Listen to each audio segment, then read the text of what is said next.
The Fantasy Edge with Richard Savill and Dennis Sosic. Hello and welcome to the Fantasy Edge. I am Richard Savill of FantasySixPack.net, and joining me shortly, as usual, Dennis Sosic, also of FantasySixPack.net. We're not going to do waivers too much. We might touch on them a little bit if there's time, but we kind of want to do a little bit of review of the season and talk about the players that came best, because we're starting the fantasy playoffs. So we're just going to cut right here at the season end at 14, where week 14 ended, and see how things led you up. And we obviously hope you made your playoffs after this weekend, and there is a game to come against with the Rams and the Cardinals. Rams have lost some key people. Jalen Ramsey won't be playing, so I don't know what's going to happen. All I can think, Dennis, is that Hopkins is going to have a field day without Ramsey out there to cover him. Yeah. Hello, Richard. Yeah. Hopefully he's healthy enough to keep playing out there. They're losing Ramsey and Tyler Higby, which Higby's not much of a loss, but Ramsey's going to be a huge loss for that defense, I guess, especially against Kyler Murray in that offense. Yeah, definitely. Ramsey is in a real football sense, is a bigger disaster.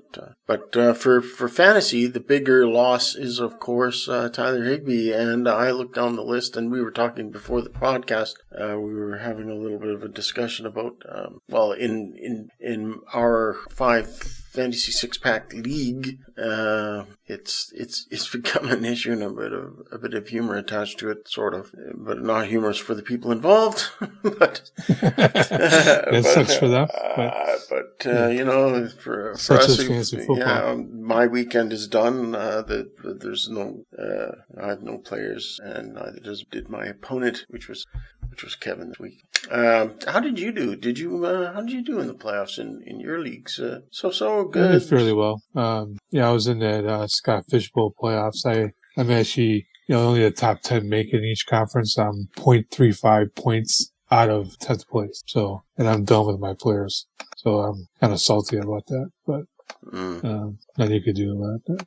Tyler Heineke giving me negative points that helped my cause there getting into the playoffs. Oh, that's terrible. Yeah, I figured he would have a good game, but it didn't work out so well for me. Well, neither for people with Lamar Jackson, and that's what we start our news off with, is Lamar Jackson.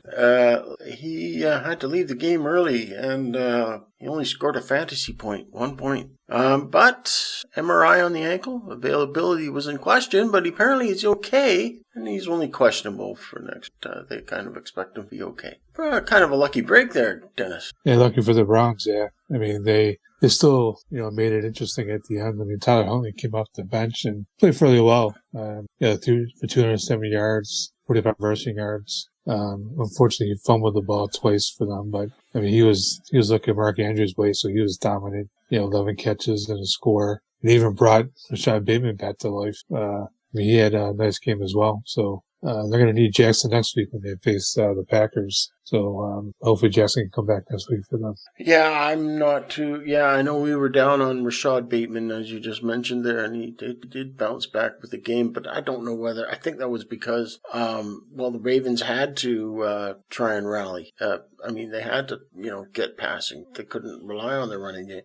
And I kind of wonder what happened to the Browns in the second half. I mean, they just sat on that lead, it seemed like, and went really conservative. And yeah, too conservative. I don't know what they were. Even Baker Mayfield said they got too conservative.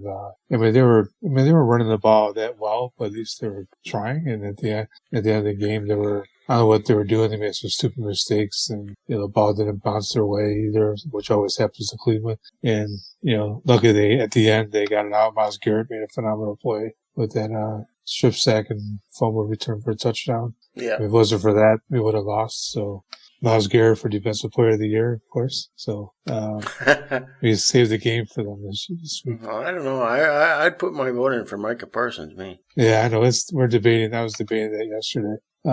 I would maybe just because that's a homer in me, but I'm still going for Myles Garrett. And I think Watt's in for the show too. Yeah, maybe because I think he's missed too many games, especially after he left early Thursday. So I don't know. Miles Garrett, I think Parsons having a phenomenal year. I mean, he was a great draft pick by the Cowboys, but I still think it's Garrett that's going to win it.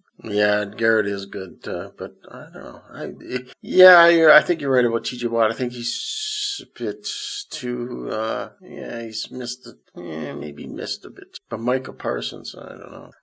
For a rookie to win it, it's very possible. I mean, he's so good. Shit, he's good. Anyway, other news. The Miami back, the entire backfield is on the COVID reserve list.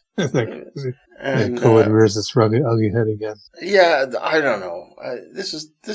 You know what, Dennis? I think this is getting a little bit ridiculous. I mean, I think it should be like if you're showing symptoms or something. I don't think it should just be like, okay, you test. Okay, are you showing symptoms? Are you showing? You got to be kind of like. I mean, it is sort of kind of like a bad flu, really, when it comes down to it, and it only affects the old. I don't want to get into that discussion. That could be bad. Yeah. I don't want to get into that, but anyways, I just feel it's like, because I looked at today's news and there are a ton of players that are going on the CR list. Right, I've seen that, yeah. I mean, like you said about, tonight with Tyler Higby and Jalen Ramsey, you got Alexander Madison from the Vikings, Rashawn Taylor from the Chargers rookie left tackle, them as well. I mean, everywhere, it seems like every team's suffering from it. And, Dolphins' backfield is going to be a mess. I mean, they all have been vaccinated, but they all tested positive. So I'm not sure what's going on there. But let's see. Hopefully they get some negative tests and they're healthy and they get to play this week. Yeah, I get the idea what they're trying to do here, but I'm not for it. Anyway. I don't want to get into that.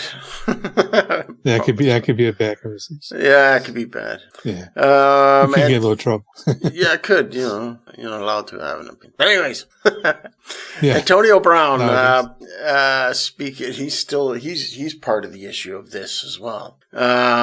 Because he lied about getting vaccinated or he had a fake vaccination card. Brown just can't avoid trouble, obviously. Arians, we discussed this too. I was 60-40. He leaves the team, and you were like, I think, from 70-30, I think. Yeah, 70-30. That he stays with the team, and so we differ on that. But Arians came out again and says it's still up in the air whether he changed. So it's just game on, right? Yeah, I mean, yeah, he's still. He's a head case, and the Bucs offense does fine without him. So I'm not sure they're really worried about getting back either way. No, they're not. It's exactly. I think they can. Yeah. I think they would just like to put it in the closet and hope it goes away. The noise, just just the noise just stops. I don't know, but Antonio Brown just cannot avoid. No, he loves it. He lives off of that. It seems to be. Urban Meyer, he's kind of developed a habit of seemingly not knowing what's happening on his own team. Something's very wrong there. It came up on First Take on ESPN with Stephen A. Smith and Michael Irvin were talking about it, and he was asked by one of the local reporters of this guy called Cisco. I forget his first name. But anyways, he said, "Are you gonna start?" Well, we'd like to do a little bit. We'd like to see Cisco get a bit more work. Well, it turned out he didn't even have any work. He didn't. He said and he said, "I don't have his numbers in front of me." And well, he had nothing. That's why you don't have any numbers. I don't know what this Urban Meyer issue.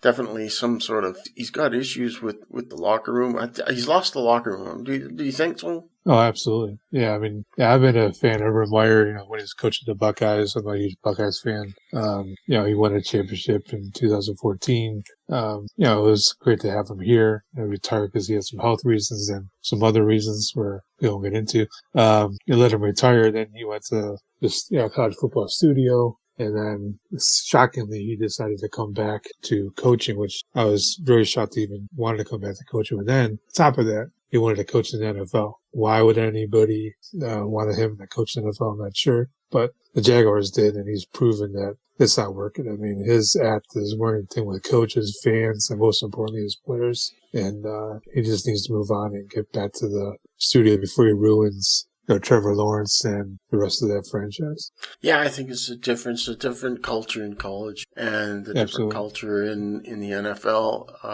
The transition, very few manage to, take it full on. I know we've seen a few leagues. We saw Jim Harbaugh do it for a bit, but I don't know. There's a difference between, the Harbaughs are sort of born to it in a way. They're born to just so Jim Harbaugh, when he was coaching the 49ers, he took the 49ers to a Super Bowl. Right. And he didn't win it, but, they got there. And I don't know, just a totally amazing thing. I thought, was that the Super Bowl that the brothers played in it? Or was it? Or am I thinking they coached against each other. Yeah. Yeah. So there you go, right? Just show you the Harbaughs are just, pretty good. Yeah, the whole life's football. Yeah. But anyways, this Urban Meyer story, you know what? This is the thing, and I mentioned it I put a little post in because Mark Strausberg of F6P in our F6P chat room, he was talking about it, and I said, I'd sure like to be a fly on the wall, basically, in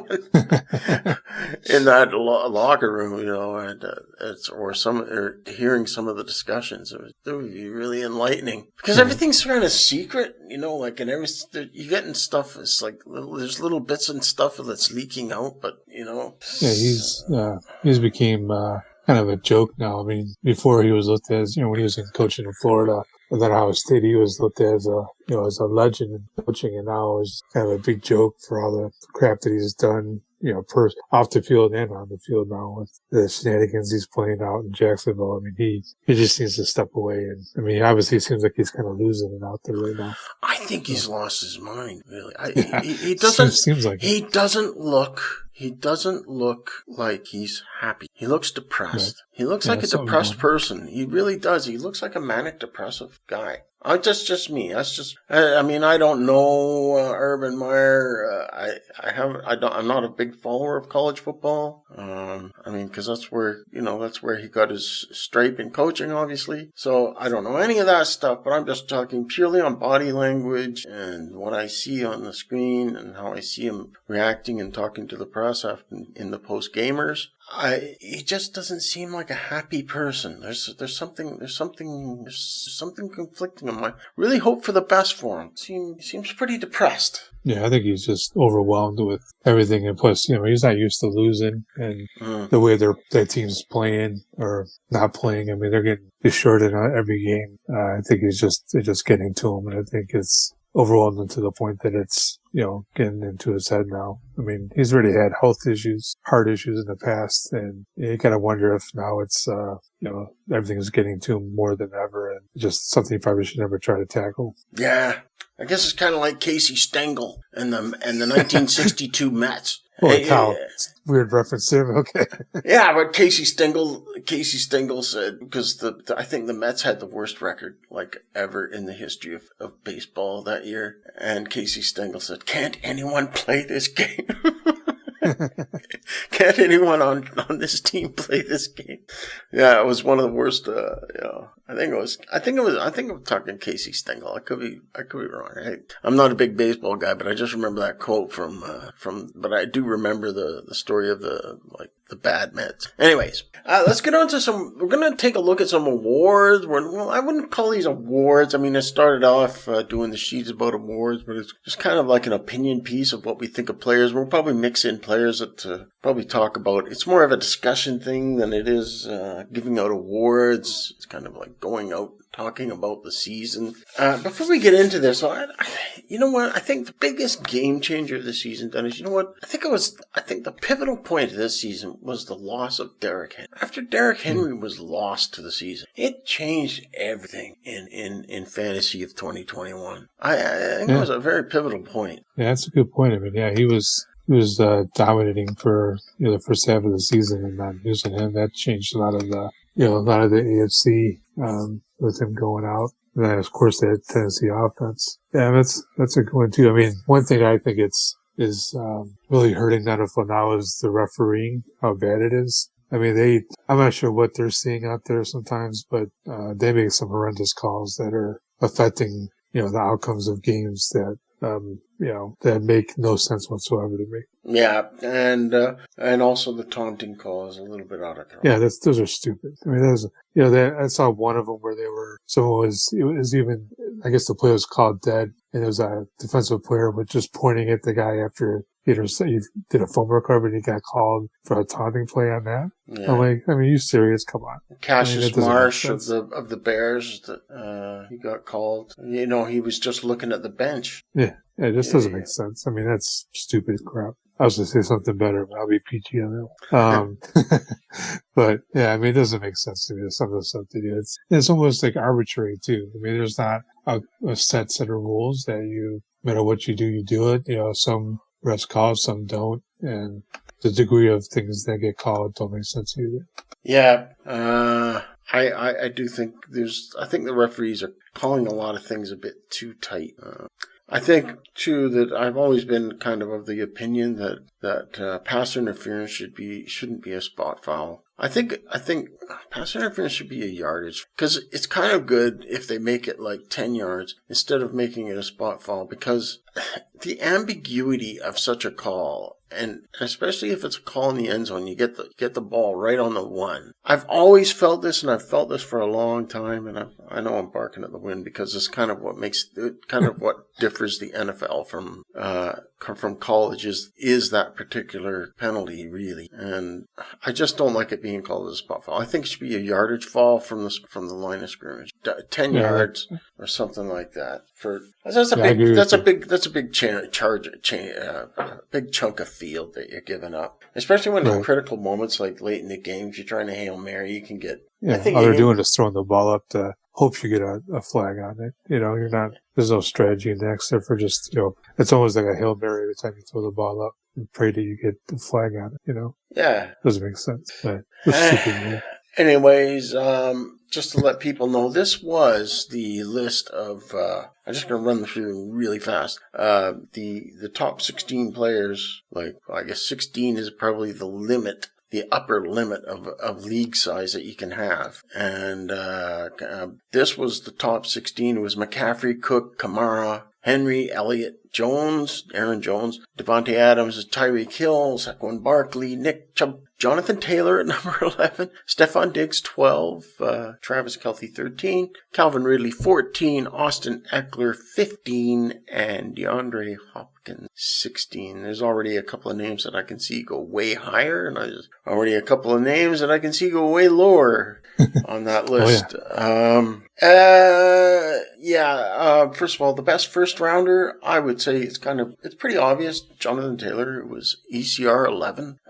Definitely going to be inside the top 5. If not, he could even be drafted. If you can even draft him ahead of Henry next year. Yeah, I can see that. Yeah, who do you take if you get number 1 pick next year? Henry or Taylor? I think I'd take Taylor. Yeah, me too. I think I'd take Taylor.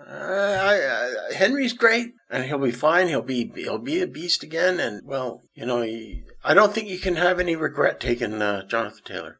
No, I think he catches more balls, even though Henry was getting a little bit more reception yardage this season. Like there was a couple of games where it's like kind of eye popped that Henry, but I don't know. Henry's so good, man. He can get you a touchdown from anywhere on the field. Like it doesn't matter. He's gonna break a big one like once or twice or even 3 times a year. Yeah, highlight reel plays that. And you love to watch him play. He was even doing that before he was the number 1, like Dion Lewis. Was it Dion Lewis? No, that wasn't the other guy. The Dallas guy mostly. Played for Dallas, and then he went to anyways. Remember the days when Derrick Henry, remember when people would say, oh, take away that long touchdown and how much yardage has he got? Yeah. No one does that anymore. Yeah. No, not anymore. No, because he still gets his yards. Yeah, he's a beast. I mean, Taylor's become similar to Henry, but like you said, he's getting a lot more receptions, and he started off really slow this year. Not getting into the first couple games, and then all of a sudden he's been scoring like every game since like week 3, and finally Frank Reich has decided to give his best player the ball. It makes sense. That offense, and it's been history ever since. I mean, he's just been dominating every game. Okay, and the most disappointing out of that list, I have to say, and for me, it's got to be Christian McCaffrey. I know he can't, injuries are aside, but I don't know what we're doing with Christian McCaffrey next season. I'm a little scared to draft him now. Yeah, I agree with you. Yeah, where do you take him? I mean, who would you take him after? It'd be kind of hard to figure out where you would take him exactly. Middle, first round, maybe? I don't know.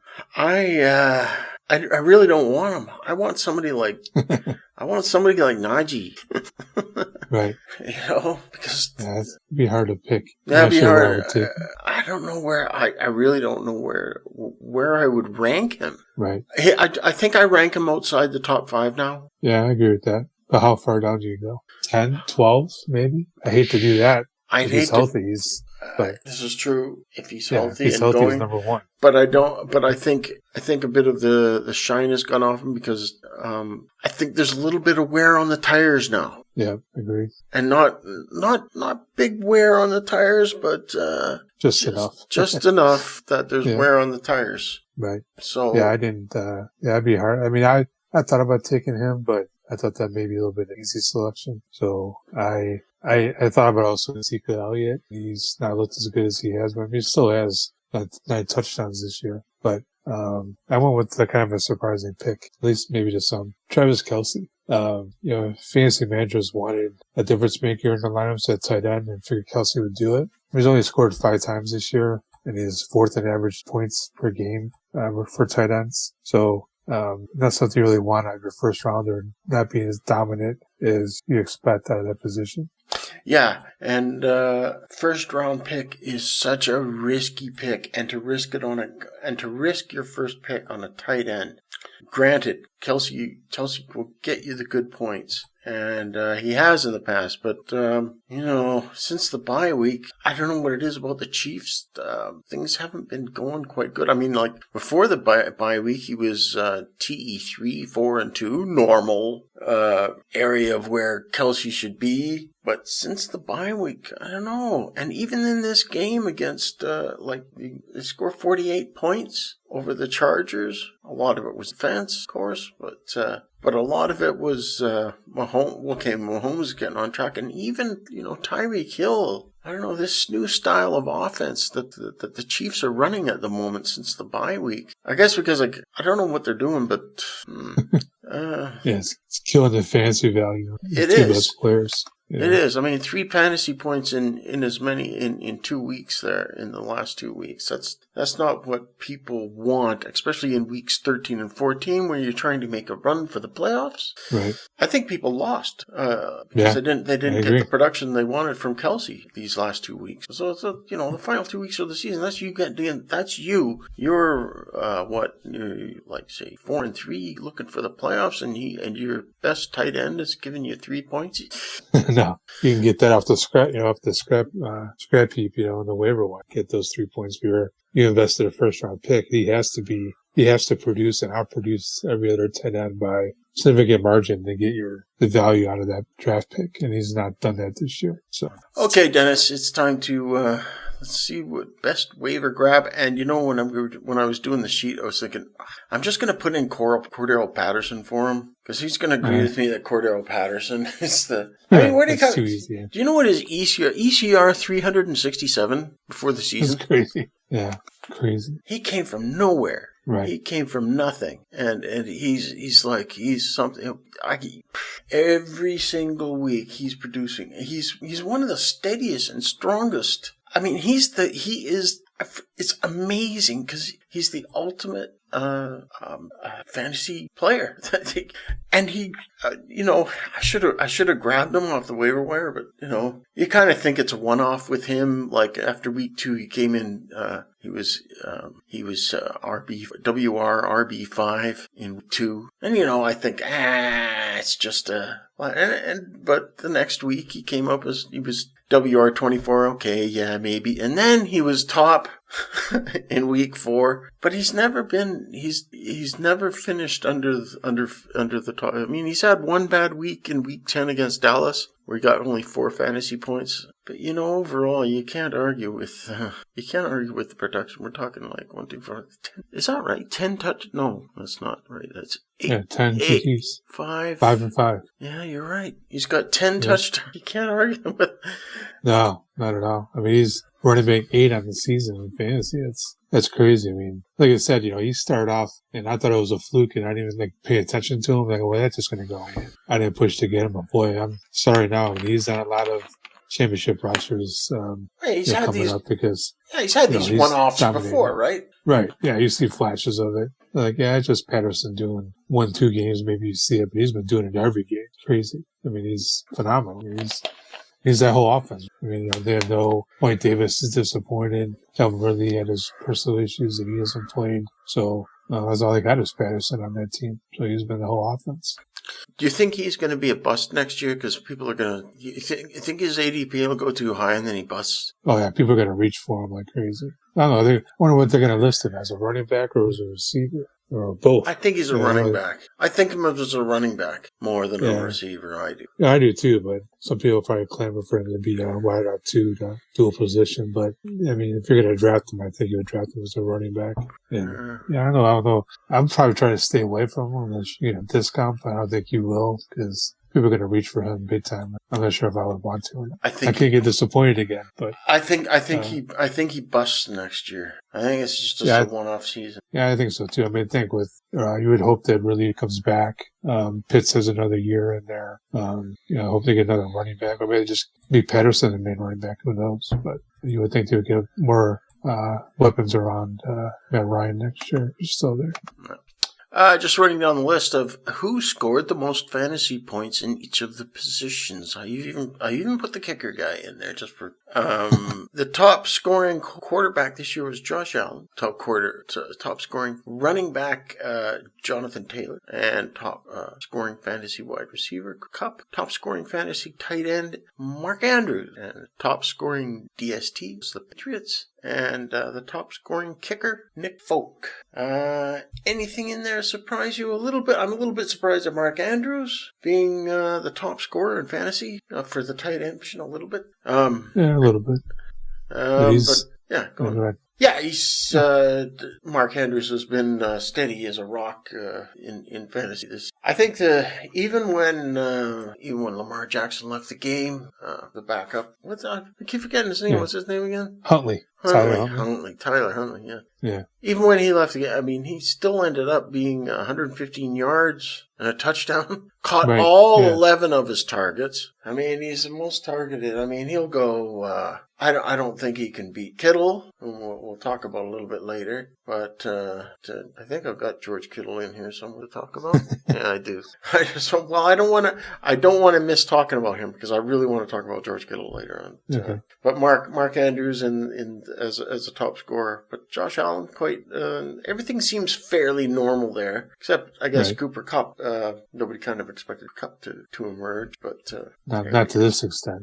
No, he's leading the league in everything. He's playing phenomenal with Stafford. It's amazing the extent he's exploded to this season. Yeah, and I think we mentioned this on a previous podcast, is about how Cooper Kupp sort of has a similar thread to like how Megatron was, and I think it's got a lot to do with Stafford's style of spreading the football around. That gives Cooper Kupp. I cannot remember the WR2 on the when can you remember who was a WR2 on the Lions when Megatron was playing? Oh my. That's a tough one. I mean, the only guy I can think of is Pettigrew, who was tight, but he was a tight end, not him, but somebody else. It wasn't Pyramid there when he was there? That's too long. Oh, maybe. No, I'll be before him. Anyway, it's not important. We've got to move on. That's going to bother me. Thanks. Yeah, well, I can always go to Pro Football Reference and look it up. Sure. Bounce back player for 2021 in the running back position. I chose Leonard Fournette. Leonard Fournette for the season was RB37 in the ECR. Wow. Look at him now. He's where he was. This is the Leonard Fournette that we were supposed to have like years ago. Right. Yeah, when he got drafted, he was phenomenal in college and he didn't do much in the pro. He did okay the last maybe year or so in Jacksonville, but obviously not to this extent. He's playing out of his mind right now. So he's dominating, and he's getting the trust, and he's a big. I would say it's not just Brady that's moving this team; it's Leonard Fournette. Yeah, he's a key to that team. Yeah, he's driving force of that team. Yeah, he is a driving force. You're absolutely right. We can talk about Godwin and Evans. We can talk about those guys, but Leonard Fournette is really a major anchor right now. And well done, Leonard Fournette. Right. Yeah, good for him. He's doing very well, obviously. And they had Ronald Jones was there. The offense wasn't clicking, and brought Brady in, and Ronald Jones kept fumbling and missing assignments on blocking, and you can't have that with Brady. So Fournette stepped in. He's been there ever since. Just awesome. Yeah. You're a bounce backer? Joe Mixon. Not really bounce back, though, is he? He scored 4 touchdowns last year, and it seemed like he was always hurt, disappointing, fantasy managers. And this year he has a career high 12 rushing touchdowns, 2 receiving touchdowns, and if he wasn't hurt now, he'd probably have career numbers across the board. So, he only had, like I said, 4 touctouhdowns, so he wasn't like he was having a career year. He was drafted kind of high, but not really. Actually, you're kind of right, because he was ECR at the draft rankings of RB13. He'd be a lot higher now. You're absolutely right. I would think he's a top 5 draft pick. Well, I don't know. Yeah, he's like running back 3 right now. Yeah, so. but I'm thinking like in 2022, would I draft him? Oh, yeah. I don't know where I would. You take Henry or Taylor in 1 and 2. I think he's top 10 now, though. I think he's at least top 10. Maybe not top 5, but he's somewhere in between 6 and 12 there. Somewhere in there. I know Eckler's going up, that's for sure. Right. Yeah, Eckler, yeah, definitely. As long as he stays healthy. I need to stay healthy for my playoff game this week. So. A little selfish reason there, too. Eckler was RB10. He'll be easily...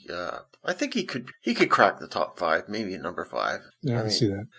Yeah, but anyways, you're right about Mixon. Go on. I kind of interrupted your train of thought. Isn't anything else you want to add? No, I was good with Mixon. All right. Good. Bounce back player for quarterback. I didn't pick one. I didn't pick a bounce back quarterback. Yeah, I started looking. I'm like, holy cow, you didn't pick a buddy. I didn't pick one. I came up with a player. You came up with a guy. Yeah, I came up with Carson Wentz. And he looked at as kind of like a failure in Philly.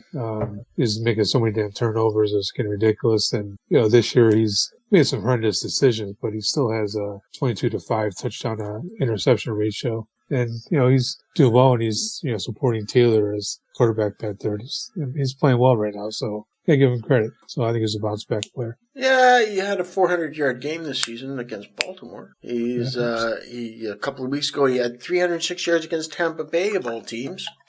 When they play, they still lost the game, but still good outing. I guess you could count him as a bit of a bounce backer. Yeah. I like him. He's definitely he's a streamable quantity. There's no question about that. Well, yeah. Good, great matchups. Yeah, he's a bit on the risky side. You really got to count on a matchup with him. Absolutely. But he's also the other on the other side of the coin. Jonathan Taylor's on the same team, so there isn't a lot of need for a lot of passing. Right. Yeah, he can. If you've got a guy like Jonathan Taylor on, you can just be a game manager and put your feet up. Yeah, basically, right. That's what he's been doing. Yeah. He's succeeding, so it's good for him. He got a really bad rep in Philly after, they didn't protect him back there, so I'm glad he's doing well. Yeah. Bounce back player, wide receiver. I'm going to take Emanuel Sanders. He was WR65 before the season. He's been a bit unsteady lately, but he's definitely a guy that you can plug and play for a lot of matchups this season. He's definitely has a lot of fantasy use. He's definitely way better than before the season, like WR65. Right. Yeah, he's a kind of slipping lately, but yeah, he's beginning of the year he was doing very well. I think Gabriel Davis is taking a lot more of the time away from him now. Yeah, but, the younger guy. Yeah, right. Maybe he's getting a little beat up now, and he's a small guy, so comparatively. So yeah. I like Gabriel Davis too. Yeah, arrows are up for Gabriel Davis. I'm glad you mentioned him. Yeah, he's a good player. Big boy. Yep. Yeah. So I kind of cheated on my wide receiver bounce back. Cooper Kupp. Yeah, I mean, he only had a couple of touchdowns last year, and he's obviously surpassed that a little bit already. And he had a lot of receptions, but he didn't score that much. And this year with Stafford, after they ate breakfast together, now they're best buddies, and now he's scoring every game. So that's the best I can come up with that. Maybe not you could have just put none in like that. I could have. But Cooper Kupp, he's more like not a bounce back, but more like a bounce forward guy. Anyways, my bounce back player, and this guy is kind of like in the same realm actually as Cooper Kupp. Like, I mean, because I wanted to put somebody in. I put in Zach Ertz, but for my tight end, he was tight end 22. I mean, he switched teams this year, and actually he's happier now in Arizona. He's playing tonight in this game. 86% owned in Yahoo, so he's still loved among the fantasy public. So, and with good reason. I mean, he's definitely a startable tight end in a position where there's so many few guys you can take and plug. But I mean, a little bit of shine has gone off him, but I think that's right. Yeah, I like him. I couldn't think of how many players that picks. I might pick Hurts as well. I mean, he's kind of, tag team with Dallas Goedert in Philly. And so one of them was going to go, and, Hurts was going to leave sooner or later. And I mean, he scored 1 touchdown last year, and this year's already scored 5. He's tight end 12 on the season. Yeah. So, yeah, he's a bounce back tight end. All right, Dennis, which rookie has lived up to the hype? Jamar Chase. I mean, he's been a highlight reel for some outstanding splash plays, but fortunately, he's also had some ugly drops as well. I mean, he scored 8 times this season, but he probably should be double digits already, the way he's missed a couple of big plays, but he's still living up to the hype as a big-time fantasy producer or wideout. Yeah, he is. He's kind of slipped back, but he's gotten the touch. I don't know, him and Higgins are both, they're kind of 1A and 1B on this team right now. I would say Jamar Chase is slightly ahead of Higgins. Maybe, I don't know. Next week it could be Higgins. This week you just don't know who's going to be who. But I think that's kind of the way they want it on the Bengals. They don't like to show their cards because it might be, it could be Chase again, or it could be, but either way, they would like to keep defenses giving. Rookies that didn't live up to the hype this year. I'm going to have to say Kyle Pitts. And it's not really his fault because I think first year tight ends don't really start getting into the groove. Maybe not even, you can even say that about Kelsey too. He didn't have a good first season. It was only until the second season that he started getting going. I think that's what we're going to have to wait for, is that don't get your hopes up for first year tight ends, because tight ends, you have to remember, tight ends have a very big, wide range of jobs that they got to do on the field. They got to understand, tight end is probably a very, very, I think it's an underrated position for the technical knowledge that you gotta put into it, because you got to understand run routes, and you got to understand blocking, you got to understand, and then on top of that, you got to understand your passing lanes and things like that. It's a very complex position, a lot more complicated than people think, I think. Yeah, I agree. Yeah, I mean, Pitts, I don't think there's any way he's going to live up to all the hype that he's going to get, that he got, I should say, coming into the season. But he's still finished. I mean, he's still a tight end 10 right now. So it's not bad for a rookie who, the expectations are so, set so way high that I don't care what he did unless he was number 1, that people would be satisfied. That wasn't going to happen. And that offense in Atlanta is kind of in shambles. So, I mean, he's done well, but not what everyone thought he was going to do. And I'm not surprised that, he's not being picked as someone that didn't succeed, but he's still a tight end 10 on the season. So yeah, it's not been 100% successful, but it hasn't been a disappointment, really, I think. But I suppose that, but he didn't quite live up to what people's expectations, is what I'm saying. Everyone thought he was going to be, they thought he was going to be like Darren Waller, a week 1 Darren Waller every week. Right, I think that was going to happen. The expectations set way too high for him. There's no way he was going to achieve that stuff in his first year. Like I said, tight ends in the first season have a lot of problems, adjusting to the league, and he's no different. That's right. Speaking of rookies adjusting to the league, my rookie is Trevor Lord. He's struggling big time in Jacksonville, like the whole team is. I mean, he looks pretty lost out there. He's getting no help with that bad coaching staff. He's missing a lot of key players on their offense. But I hope Urban Meyer doesn't ruin him and he gets out of there. Well, if Urban gets out of there in time for Trevor Lawrence not to fall to the rookie getting smashed every game, like the old tin couch Cleveland days. But he was great in college, and he hasn't done that much in the pros yet. And I'm kind of worried about him. I am too, Trevor Lawrence. I to be honest, I've only heard him once at a post presser. I don't sit around listening to post pressers with the Jaguars very often. Post game press. So I've only seen him once. I think it was weeks ago. He's very. I don't know. He's not who I thought he would be like. He's very kind of quiet, kind of. Not what I kind of expect. There seems to be some, I don't know. I like him, but he's kind of weird. But I know, well, not that, put it this way, like, you stand him next to Cam Newton. Speaking of weird, it's a different kind of weird. You know what I mean? Yeah, definitely. So anyway. Cam's different, that's for sure. I just wanted to, juxtaposition this sort of. Yeah, definitely. That's two ends of the spectrum there, that's for sure. Yeah, definitely. Yeah. Best and worst fantasy rookie quarterback. My best is Mac Jones. My worst is Zach Wilson. Zach Wilson. Yeah, me too. You too. Yeah. Yeah. Mac Jones is showing growth. I like that, and that's all I expect from a rookie quarterback. Show me something. Show me something with the eye test, because I'm big, as you know. I've made this quite known, and as you know, I'm big on the eye test. Yeah. Stats and everything. That's all very nice and everything. It's what I see, and what I see with Mac Jones, room for growth. Zach Wilson. What it is about the Jets? There's something. It's some sort of culture thing going on. I don't know. They've gone through all these quarterbacks, like Sanchez.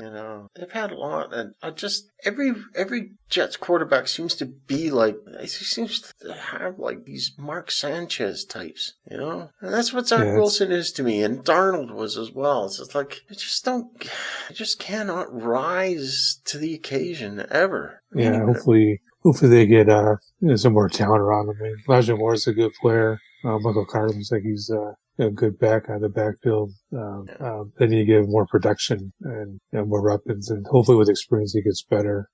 But yeah, I think you're right. He's a long way to go, but Matt Jones looks like the real deal. When you got Belichick and McDaniel, is showing him the ropes, it's hard to beat that combo. So. And he has the composure and the talent to succeed, and it's gonna be a tough out in the playoffs.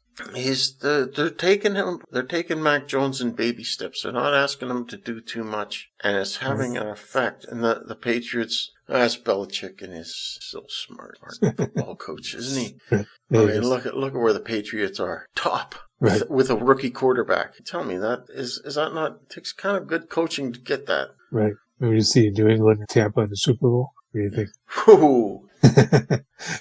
Been 2 weeks of hype there, do you think? Oh, we could talk about that for ages. Right. Let's get on. Why don't you kick us off with the rookie running back? Yeah, I went with my best is Javonte Williams. I love Javonte Williams. Especially lately, he's been really exploding and showing his worth in the football field. Even with Melvin Gordon sharing some of the wealth with him, he's still showing what he could do on the field. And when Gordon leaves, hopefully, nothing against Melvin Gordon, but I really want Javonte Williams to have the backfield to himself. And if Williams can have it, I think he could be one of the top picks in fantasy next year. My worst is Chuba Hubbard. Pick it on Chuba. He is, obviously he's getting some run now because McCaffrey's hurt once again. He wasn't showing that much. He's not a factor in the passing game when Amir Abdullah is beating you out. I'm kind of worried about your stature in football. Yeah. And he's averaging less than 4 yards a carry. And I don't see much out of him. Like you say, he doesn't pass the eye test to me. And I don't think he's going to be in the league much longer. He'll probably be in the league, but you're right.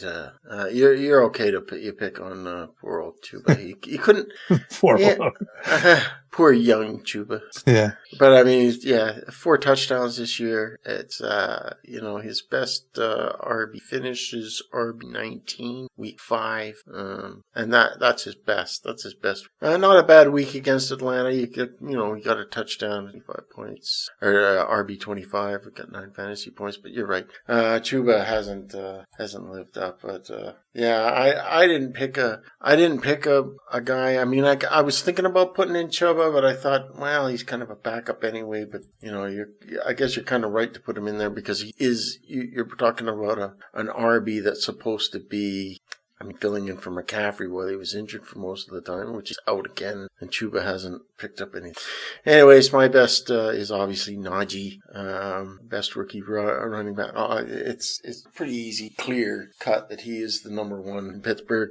And the Steelers are working him nicely, if I can put it that way. They don't. It's funny about them. They work him in the backfield, but they work him carefully. They don't. He's not really a smash mouth runner, but he's a lot better than I thought he'd be. I mean, he's a steady. I mean, we're talking fantasy for the eye test. It's sort of. It's a volume thing with Najee. He's right, but on the other hand, I don't know if he's good. I think he is capable of getting even better. But I don't think he has I like Najee, but I just don't think he's going to have a long shelf life in the league.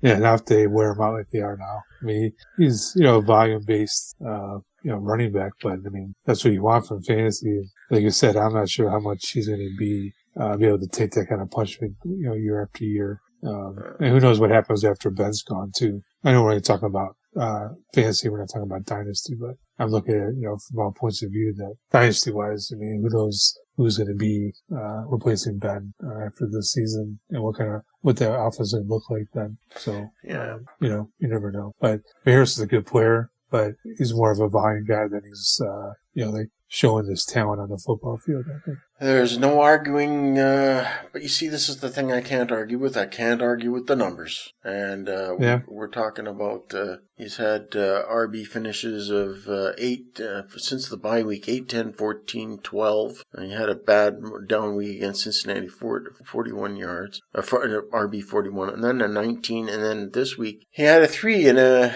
game where the Steelers were nearly rallied and won against the Bengals, or pardon me, the Vikings. Yeah. So, Najee's producing for you. So he's only got one, but the thing is, he's only got 105. He's got only 2 100-plus yard rushing games. So he's kind of an all-purpose back, really, that, he gets 3 or 4 receptions a game. And I guess from a real football standpoint, he's okay. So, but for me, in fantasy, we're talking fantasy here, because this is best, worst fantasy rookie running back. I have to go with Najee Harris.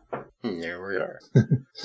Let's move up. What's up next? We've got receivers. I went with the obvious. The best is Chase. I mean, that's, Captain Obvious here. The worst, Terrace Marshall, the Carolina Panthers. He had a lot of hype coming in the season, but he hasn't done anything. A lot of that has to do, a lot of it has to do with the quarterbacking in Carolina, but it also has to do with, his ability to stay on the field. He hasn't produced. So, he's a bust to me.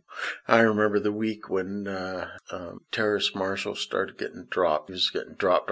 Like as soon as there was something on the waiver wire, I started seeing Terrace Marshall, because people put some stock in him because I kind of thought he would be something. I don't know. I think next year, because Darnold. It was the same thing with DJ Moore, and we could talk about, I don't even see DJ Moore on here, but DJ Moore, he suffered with Darnold, and people lost a lot of. I think we got to look at good offenses and good quarterbacks for wide receivers now. I mean, just not cutting it. But Terrace Marshall, absolutely right. Definitely lost some shine. He wasn't, to be fair, he was never that shiny to me, being on the Panthers and knowing that, and I'll be honest, I did think Darnold, new team, new scenario, away from the Jets, away from, Adam Gase and all that stuff, right? Yeah, exactly. And so I kind of thought it might be a little bit better, but it didn't. He brought the DNA of the Jets with him, I guess. That's bad. Yeah, you think he would. He started off pretty hot, and most of his rushing touchdowns, but he looked like he was playing well, and then just went downhill. He went back to the old Sam Darnold, unfortunately. Yeah. Rookie tight end. We both picked Pat Freiermuth, and he's off to a good start for his career, and for a fantasy rookie tight end, it's like we said, he's not great. He hasn't had a great, he's taken off, but you don't expect that from tight ends. A tight end is, like we say, tight end is more of a process, position, than the other skills. It is definitely the highest of the skills. There's two different skills, I'm not going to read. But, Pat Freiermuth, what's he been doing lately? Let's just take a look at stats, just for fun. Because, part of the thing, what we do. Let's see. Come on, pop up. Here we go. Tight end, since the bye week, tight end 2, 1, 26, 11, 7, 18, and 7 again, just in that loss to the Minnesota Vikings. So, you're getting fantasy production out of him. There's no question about it. Where do we put him next year, you think? I think he's a tight end 1. He'll be the top 12 pick, I think. It reminds me of, Heath Miller when he was with the Steelers. Yeah, you said that before, too. Yeah. So, I think he's in that category, I think. So, I can see him as a top 12 tight end next year. Okay. Must-own, bust-own. These are guys that are not necessarily the top, not guys that are near the top, but they're definitely must own, and not everybody can have the best guys, but there's other good players that we put on this list. I know I see Dennis has put on a couple of big ones, but well, we all did. We all put big ones, but these are the guys that are kind of in the 2 or 3 or 4 spot for must own and bust own quarterbacks. So Dennis, I want to go ahead, Dennis. Start us off on the must own, bust own quarterbacks. I went with Josh Allen as my must own. He brings that rushing upside in fantasy, and he watched yesterday's game, against them when he did that comeback. He was phenomenal out there. Unfortunately, he got hurt, but hopefully he's okay and he can play this week. But he's, he looked tremendous, and he rallied the team to almost a great comeback. And with that rushing upside, and he has some good weapons around him, I think he could be, he's going to be a fantasy stud for years. Yeah, he's amazingly. What did he got? He got the top. I think he got 39 fantasy points, something like that for your fantasy team. 39 points. You're trying to get into playoffs, and you got Josh Allen. You're there. 36 points. Exactly. QB1 for the week. Pretty good. 308 yards, as you say, and 3 touchdowns. Only 1 interception, but he laughs at interceptions. He can absorb them. He's got lots and lots of touchdown passes here. Yeah. So he's not the greatest ratio of touchdowns to interceptions, but he's scoring heavily. The fantasy teams, like I say, 2 number 1 finishes in the last 3 weeks. Bit of a down week against New England, but that was a rainy, windy fair. Windy anyway. It was very windy and cold in New England. Yeah, it was a bad weather day. Yeah. So we can excuse that one. Yeah. So my bust is Big Ben. Picking on old Ben, are you? Yeah. I think he's he can't throw the deep ball anymore, and I think he's ready to say he's going to retire probably after the season, and I think he's ready to go. They're going to give it a last shot this year. Hopefully he can do something with the team, but I want to set my hopes too high. Well, he's trying very hard. Finishes a QB9, QB26, QB9, and QB5 in the last 4 weeks. Does that surprise you?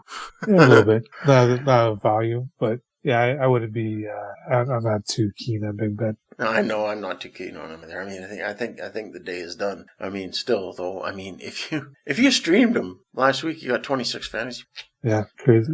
That's pretty good for you against Minnesota, and not most of that came in the second half because the Steelers were terrible on Thursday night in the first half. The second half they started rallying and they nearly won the game. I don't know. The Minnesota just let up, and you don't let up on the Steelers, boy. They nearly came back on them. No, it was a great comeback by them, and they should have won. I mean, they should have got into overtime because they had a pass to Farmley to just drop the ball in the end zone, so they would have. It would have been interesting to see what they would have did after that. If they went 1-2 or not, but it was a great comeback by them. Give them credit.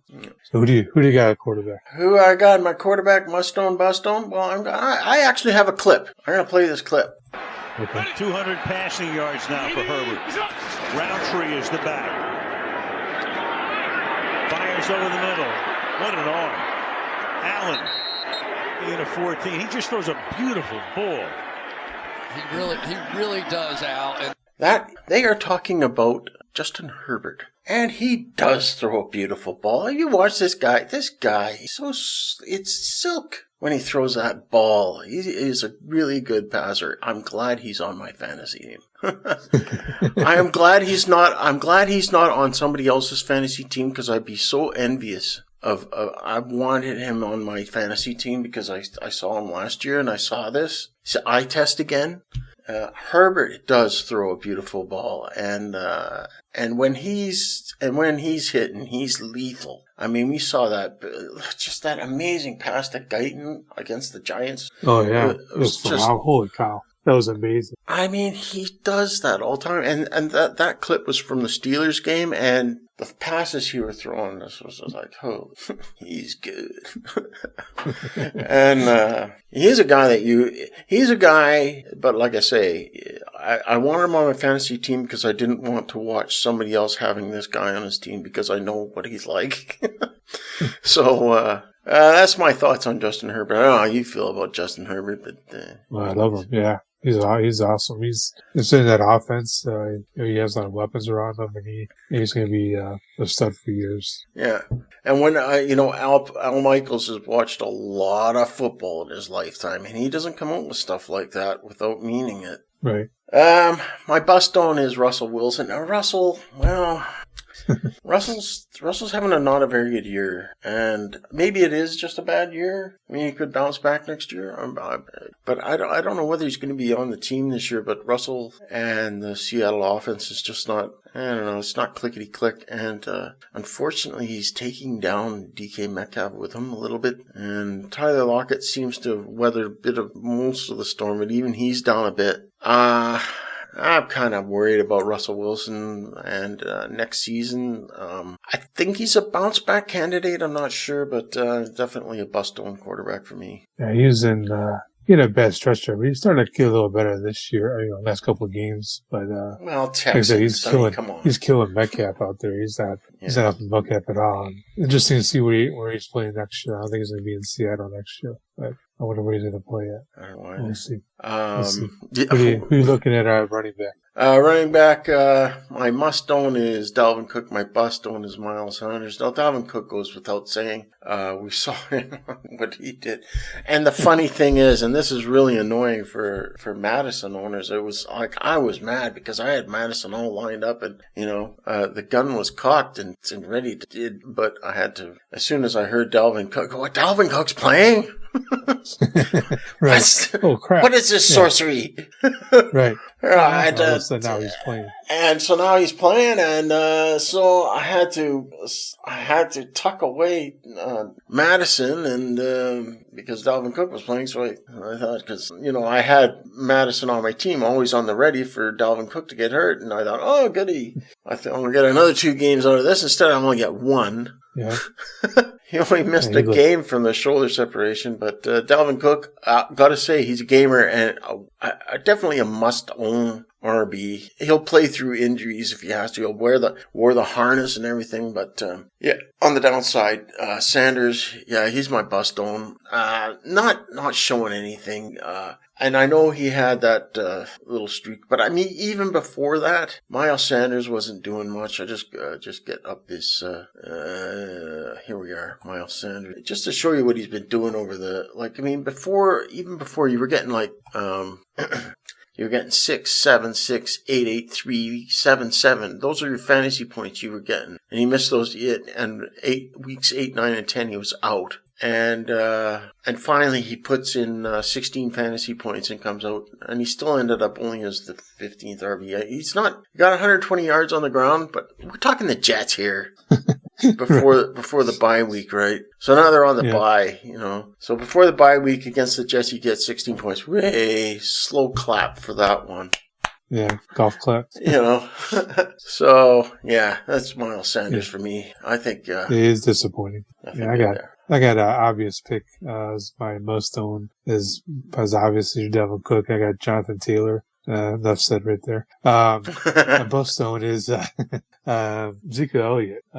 Much as he scores, in that offense, he's not looked very good lately. I know he's hurt. He's playing hurt. He's limping off after every play. Yeah, it looks like an old man out there trying to play football. And, he should probably not be out there, but he's gutting it out. And he's, he's lost a little burst. Even last year, he wasn't looking as good as he was. Like maybe the pound is getting to him. We drafted him as RB1, but I think now he's RB2. And you should, project those RB2 numbers instead for the rest of this year. And I was to him next year as well. You know what this proves about Ezekiel Elliott? It proves that if a player wants to hold out, if he wants to hold out, go ahead, buddy. Oh, you can hold out as long as you want. That's what it tells me about running back. Because I don't know why Jerry Jones finally caved, but, just goes to show you, running backs are, they're kind of expendable in the league right now.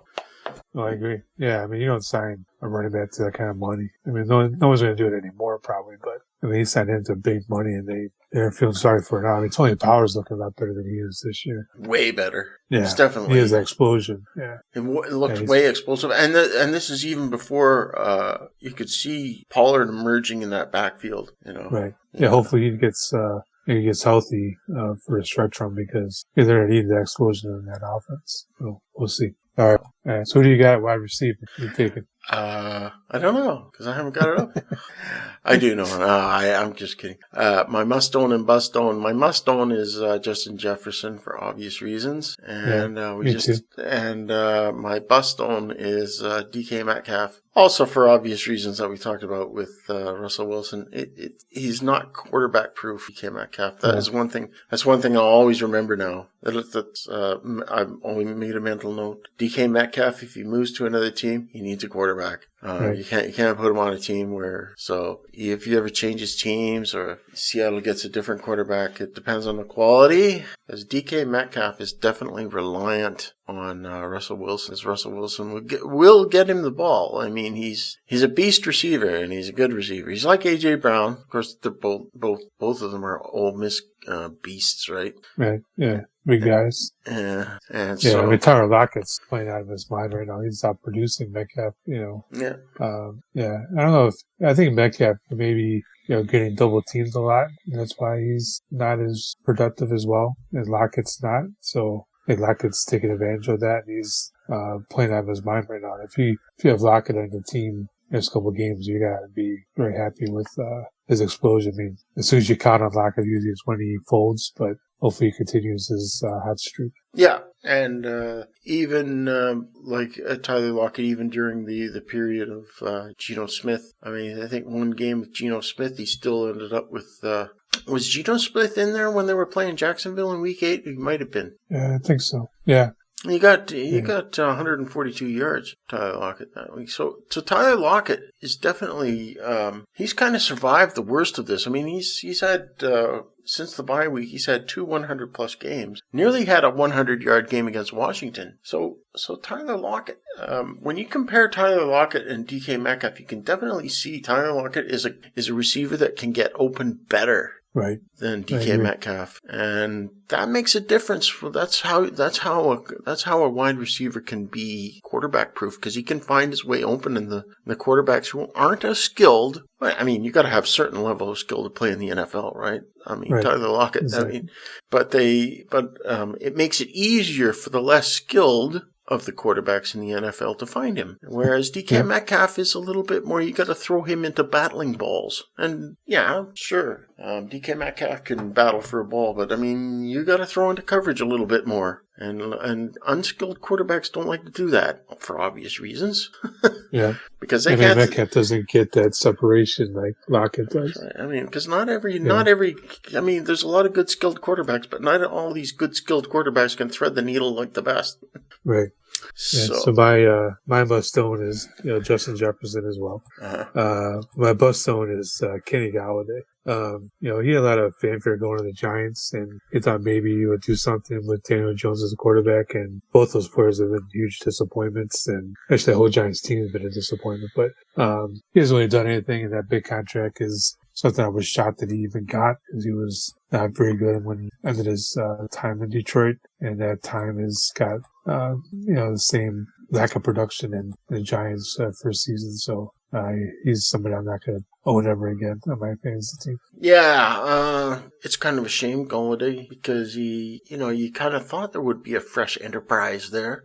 Right. But as you say, I think you mentioned that, I'm not sure if you did mention, but Kadarius Toney looks like that rookie. He's kind of a rookie, too, that looks good, because he's injured a lot. Yeah, I agree. Yeah, he's a big playmaker, and he's probably going to be the number one on that team. Whoever the quarterback is there, I don't know if Daniel Jones will be the quarterback there next season.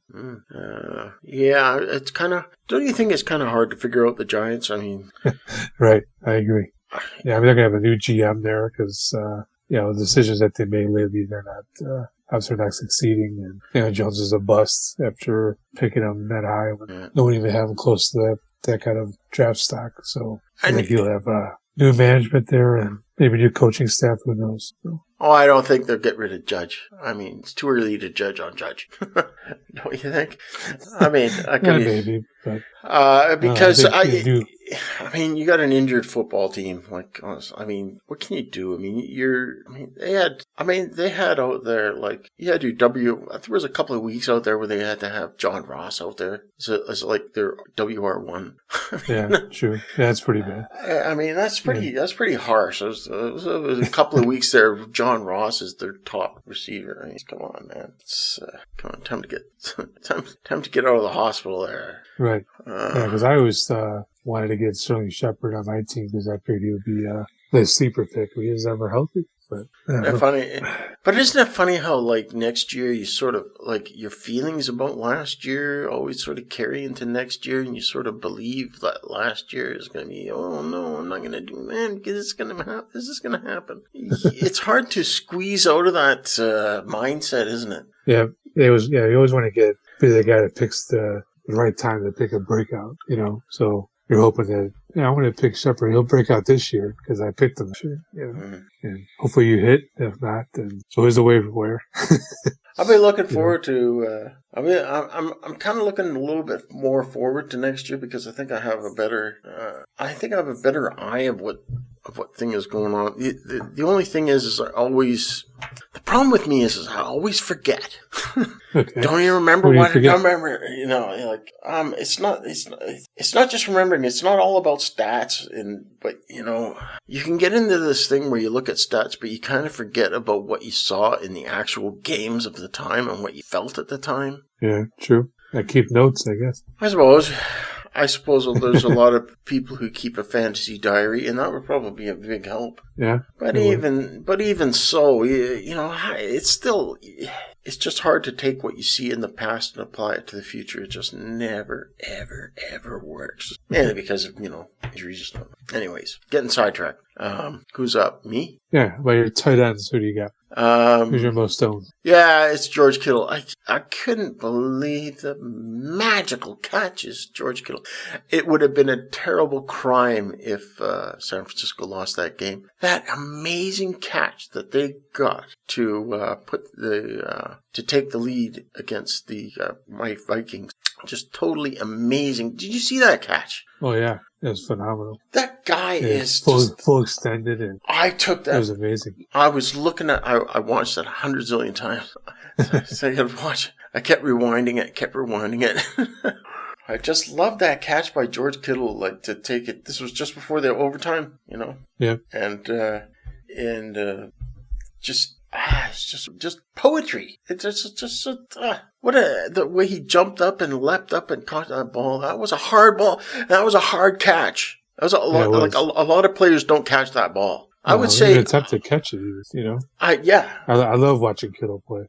It's just there's 80% of the people in the NFL, maybe even 85% don't catch that ball. Yeah, I'll even include wide receivers in there too. Yeah, I agree with that.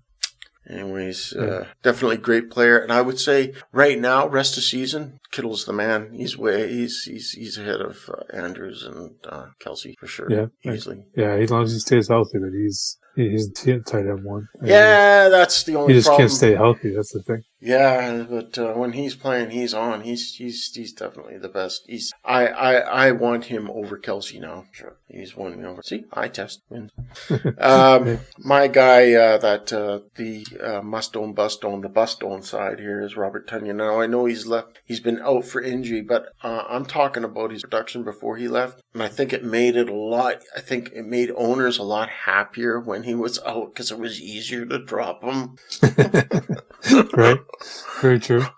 And he was a bust all season. So yeah. I mean that was a fluke last year. It was him scoring all his touchdowns. So he was a player I was staying away from this year. Yeah, I know. I wasn't seeing it. I was thinking it was good. This was a 1-year wonder type of thing. And sure enough, I mean, he was getting drafted. Let's see, in the drafts I guess he wasn't all that high. No, he was TE9. Yeah, no way I'd do that. TE9. That's the ECR. And Tunyon got he had 2 top 10 finishes, one against Detroit, and then of course he was out from the season from week 8 on. So, but he had another top 10 finish in week 7 against me. But that's it. I mean, who's having a similar season to him as this year is Dawson Knox. Similar kind of year, unfortunately. And he's going to get drafted pretty high.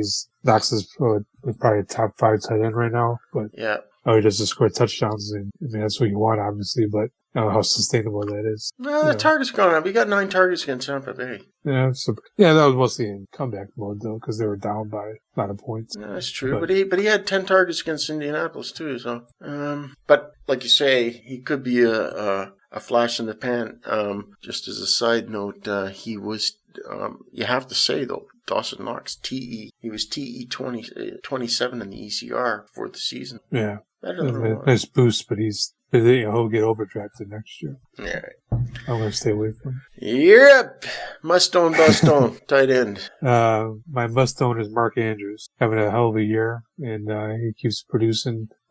As a tight end one on your team, and no matter who the quarterback is, Jackson or Huntley, he's still, getting force-fed the ball. And you gotta love that from your tight end. And my bust is Noah Fant. I mean, he's had so much hype. He's almost as got much hype as Evan Ingram does every year. Mm-hmm. And he still doesn't produce, and I just don't want any part of him. Yeah, it's a kind of a sad thing about Fant. It just, and then you come along and you see this guy like Boogie Man getting the touchdowns, and out of the blue. I think he did. I think Ogie Bogan scored a touchdown, which he did, and he got 13 points, 20 points. But okay, I'm going to say his name properly. I'm going to give it a go. Good luck. I'm not trying that. Aquibunum. Aquibunum. Okay, it's Aquibun. I can't do it. Aquegbunum. Aquegbunum. Albert O. That's what we're going to call it. Albert. Yeah. I think that's what they said on the commentary, too. They just called him Albert. Yeah, Albert O. They don't even take the chance to try to figure that out. Anyway, so he's got a hard name to pronounce, but Albert O. Yeah, that's what we'll call him, Albert O. But then he scored a touchdown. But you're right about Fant. And you're also right about Mark Andrews. Steady as a rock this year. A couple of downs here. You always get that even with the best, but Mark Andrews, totally solid. Must-own guy, definitely. Another top 5 in 2022, easily. Oh, yeah, I agree. Makes sense. Last category. I'm going to go with the position people that surprised good and bad. So what do you start us off with your quarterback, good and bad surprises at quarterback this year? I really didn't think Jalen Hurts was going to be this good. I kind of, like, to me, I was surprised that he was this good. I didn't think he was going to be, I really didn't think he was going to be as good as this. I kind of thought he would take a step back, but every week he's been, he's been a very serviceable quarterback. I mean, always in the top 5.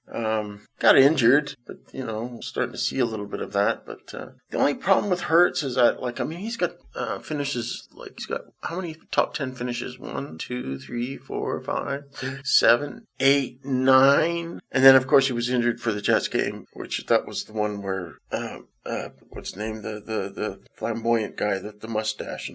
Minshew played. Yeah. And then the bye week, and then we're expecting him back. But that's a lot of top 10 finishes. Yeah. I wasn't kind of expecting that from him, so that kind of surprised me. He's kind of surprised me. I didn't think he was going to be this good. And I agree. He's a lot of rushing mostly, though. It is, but in fantasy points, we don't care. Exactly. Doesn't matter how you get it, right? Yeah, as long as you get it's like Taysom Hill, right? Right, exactly.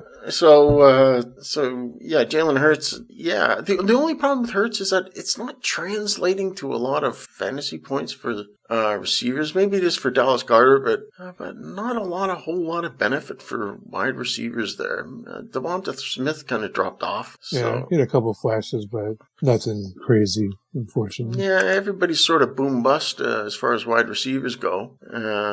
Dallas Goedert's about the only one that you can really trust of receiving. He's tight end, right? And quarterback kind of surprised me on the bad side. I kind of expected a little bit more from Trevor Lawrence. We've already talked about him. We don't really need to go into any more detail, but he's the guy that kind of surprised me. Yeah, fortunately, yeah. Yeah, it's a train wreck in Jacksonville right now, unfortunately. Okay, and so my surprise, everyone knows he's good, but no one, at least me, didn't think he'd be this good again this year. Mm-hmm. Tom Brady.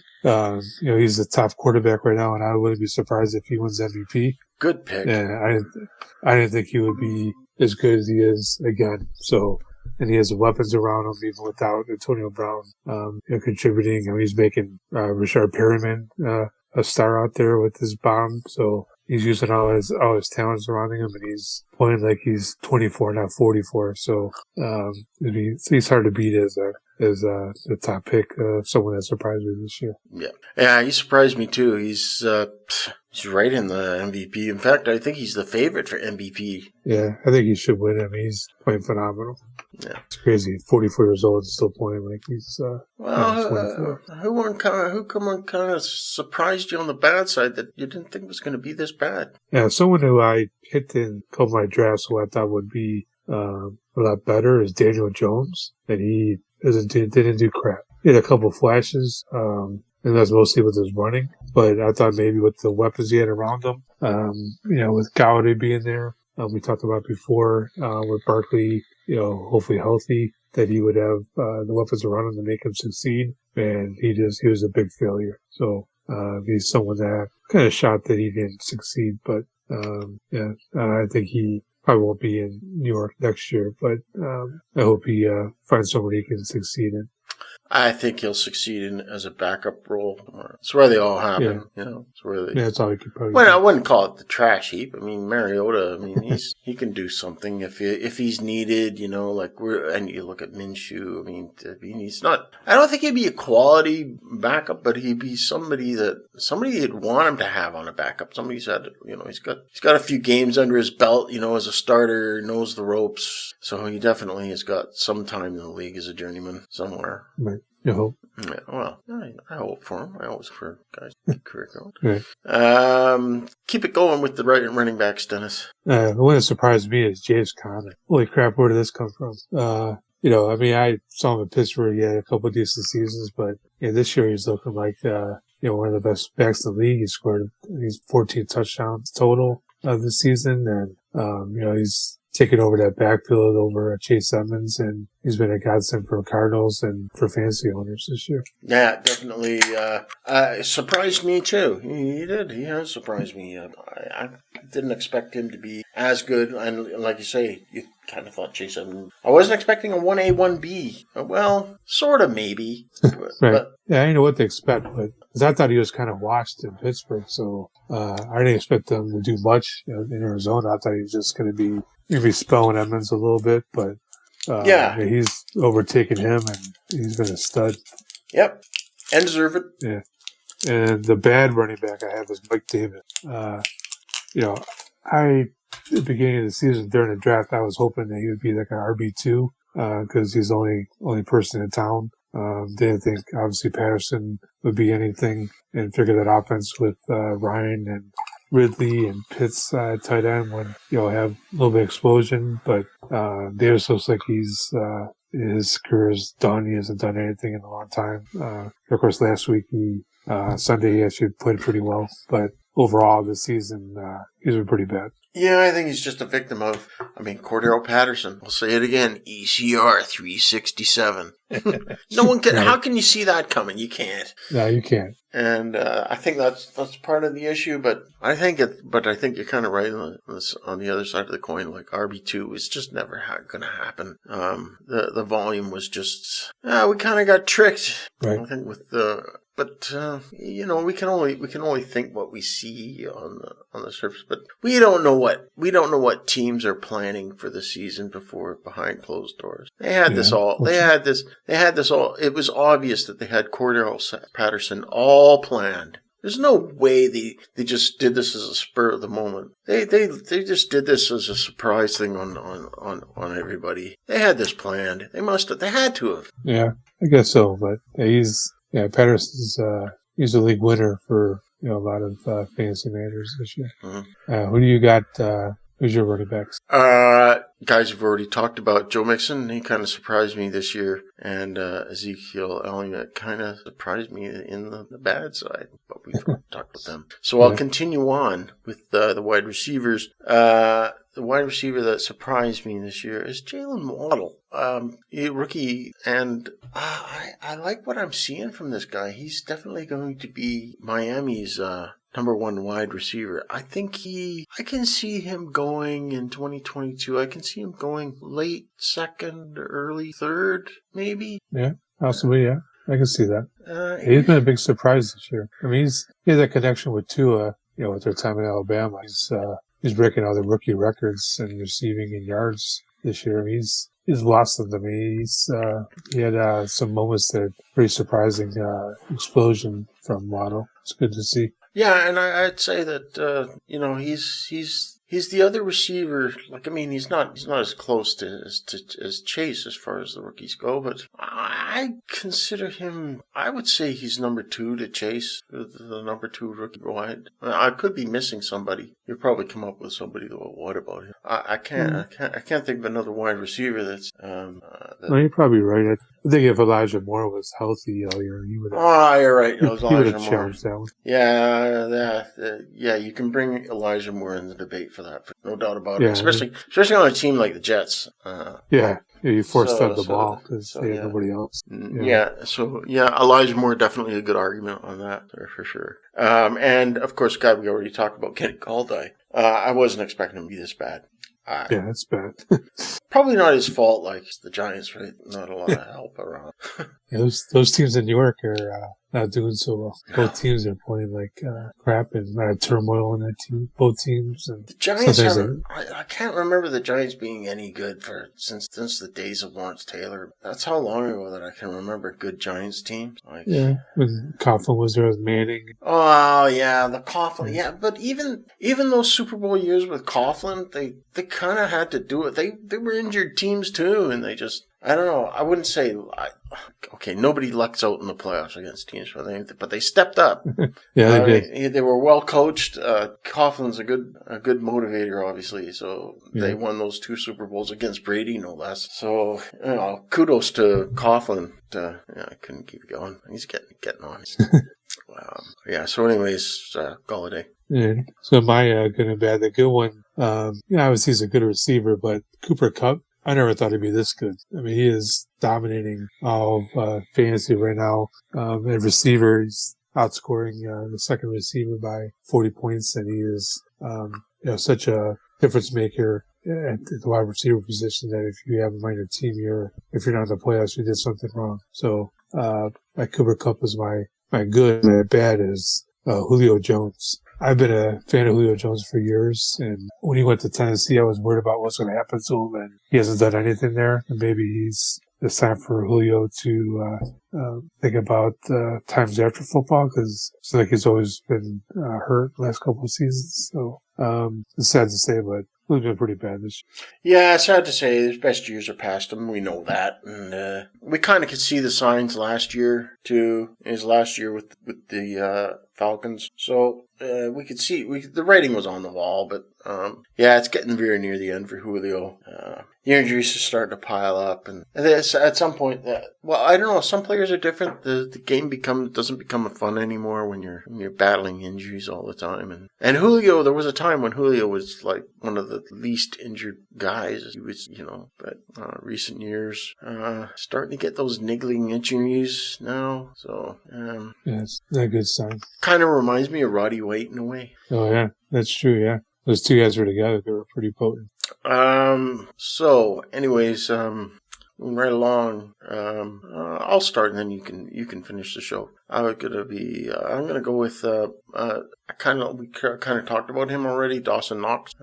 He surprised me, like, as I said, he was down as the T27 before the season. So if you picked him up off the waivers, he's kind of another good waiver grab for a tight end. Actually, when you talk about waivers, Dawson Knox, good pickup, but we kind of covered him enough. Tyler Higby, I kind of expected him to be a little better. It kind of surprised me he wasn't at least a little bit more involved. He sort of has his good spots and his bad spots, but he's definitely not getting Matthew Stafford's attention for red zone targets. Not at all. So I was surprised by that. So that's the thing about Tyler Higby. And I know he was ECR 10 for TE10 before the season. That's way too high. It looks too high for Higby. I mean, ahead of Dallas Goedert. I mean, would you rather? And ahead of Rob Gronkowski. Yeah. Rob Gronkowski was TE14. Like, I mean, we're talking guys that's definitely. I mean, I would even, right now, I think I'd rather own Jared Cook. That's scary. I don't blame you. Well, Jared Cook gets targeted by Herbert. I mean, I don't see many targets going Higby's way for the red zone. He's not a red zone tight end. I don't know. He's a first down. He's a first get me the first down tight end. Yeah, and there's a lot of weapons there too. So he's not the main guy. And he's probably the fourth, fifth option on that team. So he's not getting every look. Yeah. Okay, finish this up, Dennis. My tight end is Dalton Schultz. Schultz. I thought he would. I thought in Dallas, Blake Jarman would be taking over the tight end position, but Dalton's really stepped up, and he had 4 touchdowns on here. He had a streak that he was the hottest pickup in fantasy at tight end, and I think he's still someone I'm surprised that made it to that point where he's competent tight end for your fantasy team. And my bad, I can't believe I'm going to say this guy, but Darren Waller. He was one of my top picks, and he's only scored 2 touchdowns this year. I know he's been hurt the last couple of weeks, but he had a great first week of the year, and after that, he's done almost absolutely nothing. So he's been my bad selection for this. Mm-hmm. How like when it comes to the first week of the season, how much are you gonna ignore what you see on the first week of the season from now on? I know you always fall the trap of that, right? You always see a guy explode, you're like, I'm gonna pick him up, and you just do crap the rest of the year. Drives you crazy. That's very true, because I remember there was this guy, Ogletree, played for Dallas, and he had a couple of big and shark traders were just like making people thought Ogletree was going to be the guy, and he had another big game, and then just did nothing. Right. So this is how people. I don't know. When you play fantasy football, I don't know. I kind of have feelings about, like, I kind of think that the fantasy guys don't like it when you do stuff like this.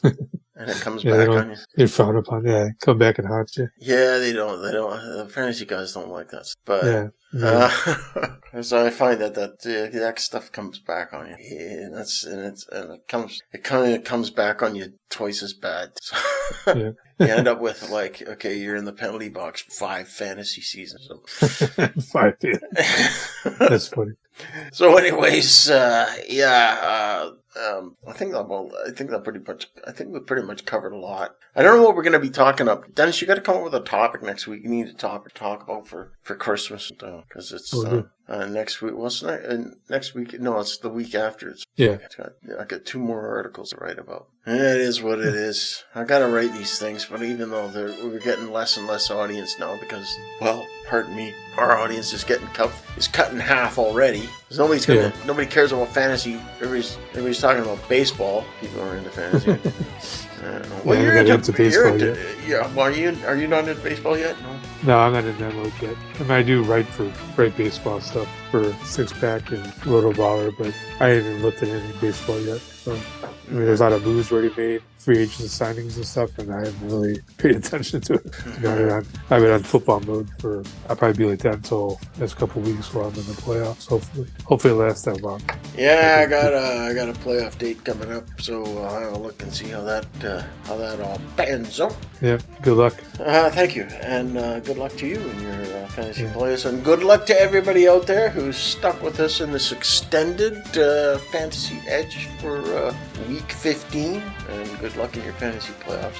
We'll start getting a little more Christmassy next week, I think, and even though this isn't our Christmas show, I don't even know if our Christmas, it might be our Christmas next. I don't know. I don't know. Next week. I can't. Yeah. Well, next week would be our Christmas show? Yep. Oh, we'll have to do something. Yeah, we'll think of something. Exactly. Okay, take care, everybody, and thank you for joining us on the Fantasy Edge. I'm Mr. Savill. We're Dennis Sosic. Take care. Adios.